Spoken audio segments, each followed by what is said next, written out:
Hello dear students, I welcome you all in Sri Ram Academy, and today we are going to start a very fresh topic, a very fresh lesson, which is 3 days to see.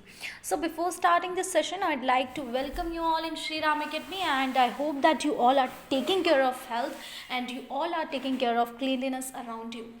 One more thing that I would like to add is कि जो भी आपके preparation exams के हैं, you should do hard and harder, और उसके साथ साथ में टू लर्न विकेबलरी ये बहुत इंपॉर्टेंट है। और उसके लिए what should you do, you should seriously learn each and every chapter. Her chapter की जो एक्सप्लेनेशन है उसको अच्छे से पढ़िए। अलॉन्ग विद इट मार्क 10 और 15 वर्ड्स फ्रॉम अ चैप्टर जिनकी मीनिंग आपको नहीं पता है, और फिर उसके बाद उसकी मीनिंग्स और उसके कुछ सिनोनिम्स और एंटोनिम्स अगर आप लर्न करेंगे तो it will be very beneficial for you guys to improve your vocabulary. Okay, so this is a lesson 3 days to see.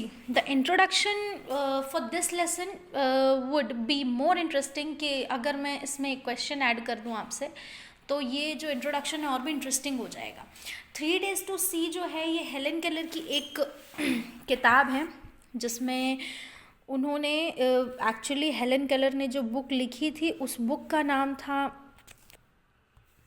The story of my life, the story of my life. Okay, the story of my life करके उन्होंने book लिखी। उसमें से एक छोटा सा portion, a very short portion and very small portion of that particular book is 3 days to see and has been published in your text book.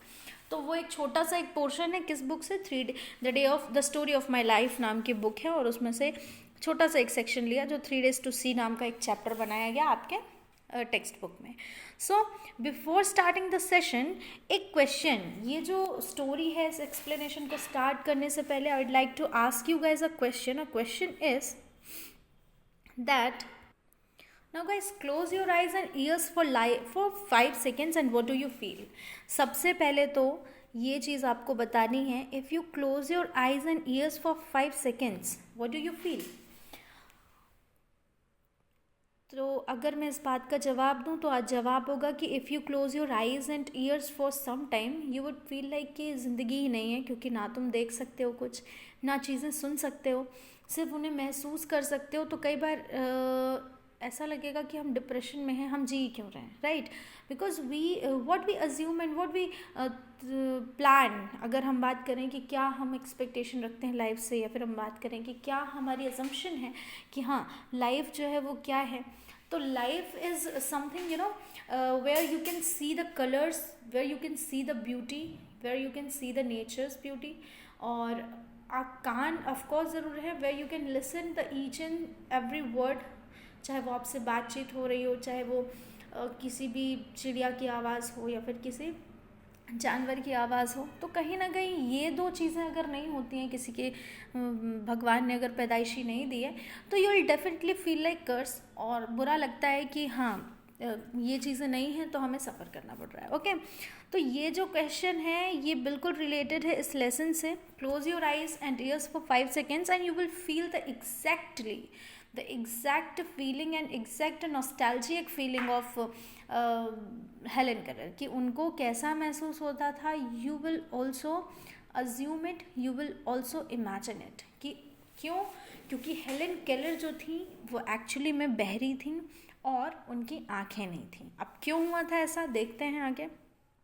ये the story of my life, I have told you on a previous slide that a story of my life नाम की book है जो इन्होंने लिखी, और उसी का एक पार्ट है 3 days to see। इंट्रोडक्शन में देखिए, this is a introduction of Helen Keller. She is both deaf and blind who would believe such a person would write books on her. Now as I told you before, I introduce you all with Helen Keller. पहले ही मैंने बताया कि वो जो है वो def थी और ब्लाइंड थी। She was def and blind, she was def and blind both. Who would believe such a person would write books on her own। और अगर वो बहरी थी और वो ब्लाइंड थी तो कौन बिलीव करेगा कि ऐसा कोई इंसान जो ना सुन सकता है और ना देख सकता है वो एक बुक लिख करके लाएगा या फिर वो कोई ऑथर बन जाएगा। तो ये अपने आप में एक अनबिलीवेबल लेकिन एक बहुत ही प्रेजिंग टास्क रहा, और बहुत ही प्रेज किया जाए इस बात को कि कुछ ना होने के बाद she was not able in fact to see, she was in fact not able to hear, but then also she started her career as a writer, she started her career as a author. तो this is something which is irreplaceable about her. इस बात को हम लोग बिल्कुल भी किसी और चीज़ से इसकी तुलना भी नहीं कर सकते। ओके, तो this was the introduction and now let's move to the next slide, which is the book. This book shows the Helen's life is neither a miracle nor a joke. She published the story of my life when she was 20 and describes how she withstood against her disabilities. So this is definitely an inspiration, कि एक inspiration है ये, क्योंकि उन्होंने 20 साल की उम्र में अपनी किताब the story of my life लिखी, और उस टाइम पर जब वो सुन नहीं सकती थी और देख नहीं सकती थी, तो उन्होंने अपनी डिसेबिलिटीज़ जो कमियां थी उससे लड़ना सीखा, और फिर उसके बाद वो आगे बढ़ी। फिर बर्थ उनका कब हुआ? She was born on 27 June 1880 in Tuscumbia, Alabama. Okay, she was born on 27 June 1880 in Tuscumbia, Alabama, and she was the child of Captain Arthur H. Keller. She was the child of Captain Arthur Chen H. Keller. So it was the name of his parent, her parent. अब हम देखते हैं आगे. The happy days didn't last long. At the age of 19th month, little Helen was caught by a fever which caused her to be deaf and blind. And now, what was the main reason that she was blind and deaf? The main reason was कि एक बार उन्हें अचानक से fever हुआ.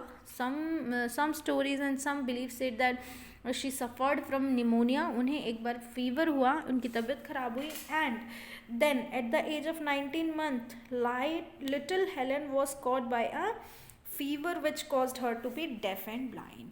और उसी time पर जब उन्होंने she suffered a fever, और उसी fever के कारण she suffered deaf and blindness. Next, gradually I got used to the silence and darkness that surrounded me and forgot that it had ever been different. So ये line उन्होंने कही थी, Helen Keller की ही book से है ये एक line जो लास्ट में 3 लिखी हुई हैं, ये पूरा एक कंसेप्ट उनकी बुक से है. तो gradually I got to the silence and darkness that surrounded me and forgot that it had ever been different. और उन्होंने ये कहा कि धीरे धीरे मैं उस अंधकार की ओर और उस शांति की ओर चली गई जो मेरे आसपास थी, और उसको मैंने एक्सेप्ट कर लिया, और ये भूल गई कि it had ever been different, कि ये थोड़ा सा मुश्किल है मेरे लिए करना, पर फिर भी I appreciated the things life provided me. I always appreciated the things I did for the life. So this was the main believe of Helen Keller. अब हम बात करते हैं हेलेन्स मदर. ये थोड़ा सा स्टोरी के इंट्रोडक्शन बैकग्राउंड है. Helen's mother cherished her tendency while she was losing her sight little by little. तो उनकी माँ ने एक जो दर्द है वो बहुत बड़ा सहा था कि छोटे में ही, जब वो छोटी थी तभी उनकी आंखें बंद हो गई थी, और इस बात को सहना is something very remarkable. And the only word she could remember was water. This was her only word in her word at that time. तो the only word she could remember was water. एक यही word था जो उन्हें याद था. जो वो बहरी हुई उसके पहले उन्होंने ये वर्ड सुना था और उन्हें याद था. फिर a shake of head for no and a nod of for yes was her communication. उनका जो कम्युनिकेशन था वो सर पर डिपेंड था, यानी ऊपर से नीचे अगर करेंगी तो येस, और इधर दाएं से बाएं कर रही हैं तो चीज़ों के लिए नो.